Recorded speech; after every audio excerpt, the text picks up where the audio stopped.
আমের সিজন তো প্রায় শেষ হতে চললো। এখন রাস্তাঘাটে বেরোলেই আম দেখতে পাওয়া যায়। তো এই বছর আমি একবার আম কিনেছিলাম। একবার আম কিনে যে বাজে অভিজ্ঞতা হয়েছে, পরবর্তীতে আর আম কেনার উৎসাহ পাইনি।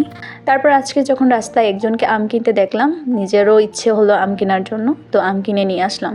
আর এই আম কেনার একটা কারণ ছিল, আমি একবার আম কেনার পর যেহেতু আর আম কিনছি না, আমার মনে হচ্ছিল যে আমি দ্বিতীয়বার ট্রাই করে দেখতে পারি, ভালো আমও আমি কিনতে পারি।